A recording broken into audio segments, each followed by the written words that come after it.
آقا علیہ السلام نے فرمایا کہ اللہ کے بندوں میں سے ایسے بندے ہیں کہ وہ نہ تو نبی ہوں گے اور نہ شہید ہوں گے، نبی بھی نہیں ہوں گے، شہید بھی نہیں ہوں گے۔ یغبطہم الانبیاء والشہداء یوم القیامہ، مگر اللہ پاک قیامت کے دن اپنے عرش کے آس پاس انہیں اتنے مقام بلند پر بٹھائے گا، اتنا اونچے مقام پر بٹھائے گا اپنے قرب میں کہ انبیاء اور شہداء بھی رشک کریں گے کہ ہم تو یہاں بٹھائے گئے اس لیے کہ ہم نبی اور شہید تھے، یہ نبی بھی نہیں شہید بھی نہیں، کیا بات ہے کہ ان کو بھی اس مقام پر بٹھایا گیا۔ رشک کریں گے بمکانہم من اللہ، اتنا قرب دیا گیا۔ قالو، تو صحابہ کرام نے جب یہ بات سنی عرض کیا یا رسول اللہ تخبرنا من ہم، آقا ہمیں بتائیے خدا کے لیے وہ کون لوگ ہوں گے، بتائیے وہ کون لوگ ہوں گے۔ اچھا، آقا علیہ السلام سے پوچھا گیا اور ان میں صحابہ کرام نے پوچھا بتائیے کون لوگ ہوں گے میرے آقا۔ ایک اجنبی صحابی بیٹھا تھا، وہ پیچھے سے اٹھ کے آگے آ گیا اور آگے آ کے کھڑا ہو گیا، چونکہ آقا علیہ السلام نے بات ابو مالک اشعری رضی اللہ تعالیٰ عنہ کی روایت کے مطابق یوں شروع کی تھی، یا ایھا الناس اسمعوا واعقلوا واعلموا، لوگوں آج میں تمہیں ایک خاص بات بتانا چاہتا ہوں، خاص بات بتانا چاہتا ہوں تمہیں آج۔ آقا نے فرمایا غور سے میری بات سن لو۔ حضور علیہ السلام نے صحابہ سے کہا غور سے میری بات سن لو، اپنی عقل میں بٹھا لو، سمجھ لو اور اچھی طرح جان لو۔ 3 لفظ فرمائے اور پھر فرمایا ان للہ عبادا لیسوا بانبیاء ولا شہداء یغبطہم الانبیاء والشہداء علی مجالسہم بقربہم من اللہ، وہ نہ نبی ہوں گے نہ شہید،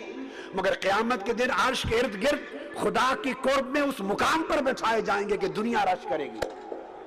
صحابہ نے پوچھا آقا وہ کون لوگ ہوں گے؟ ایک صحابی آگے آ گئے اور الوا بیدہ الی نبی اللہ، آقا علیہ السلام کی طرف ہاتھ کا اشارہ کر کے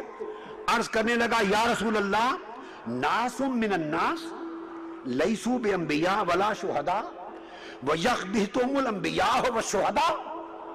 یا رسول اللہ آپ نے کیا بات فرمائی کہ ایسے لوگ ہوں گے جو خود نبی بھی نہیں ہوں گے شہید بھی نہیں ہوں گے، مگر اتنے اونچے مقام پر اللہ کے قرب میں بیٹھیں گے قیامت کے دن کہ نبی اور شہید بھی رشک کریں گے، کہ بغیر نبوت و شہادت کے اس درجے پر بٹھا دیے۔ عرض کیا یا رسول اللہ انعتہم لنا، یعنی صفہم لنا، یا رسول اللہ خدا کے لیے ذرا ان کی وضاحت کیجئے، ان کی تعریف بیان کریں، ان کی علامت بیان کریں تاکہ ہم انہیں پہچان سکیں، جان سکیں پہچان سکیں کہ کون لوگ ہیں وہ۔ فسر وجہ رسول اللہ صلی اللہ علیہ وسلم سوال الاعرابی، یہ سوال سن کر آقا علیہ السلام کا چہرہ اقدس خوشی سے کھل اٹھا، تمتما اٹھا، اور حضور کی بات سن کر پھر آقا نے فرمایا ہم ناس من افناء الناس، وہ مختلف قبائل سے ہوں گے، مختلف شہروں سے ہوں گے، مختلف علاقوں سے ہوں گے،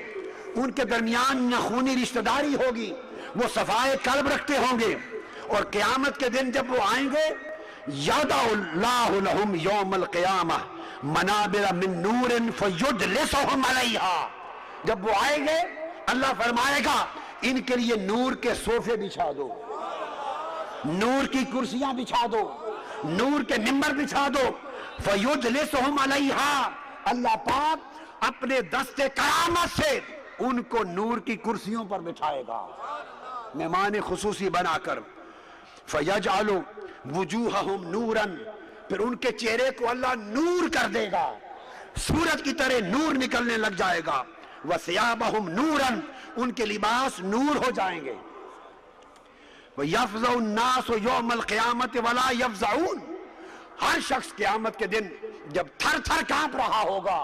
انہیں کوئی خوف نہ ہوگا، لوگ غمزدہ ہوں گے انہیں کوئی غمزدہ یہ غمزدہ نہ ہوں گے۔ صحابہ کرام حیران میں تھے کہ ابھی آگے بات کھلے کہ یہ ہیں کون، یہ ہیں کون۔ تب آقا علیہ السلام نے پردہ اٹھایا اور جا کے بات کی، فرمایا ہم اولیاء اللہ، یہ اولیاء اللہ ہوں گے، الذین لا خوف علیہم ولا هم یحزنون، ان پر نہ کوئی خوف ہوگا نہ کوئی غم ہوگا۔ اور پھر آقا علیہ السلام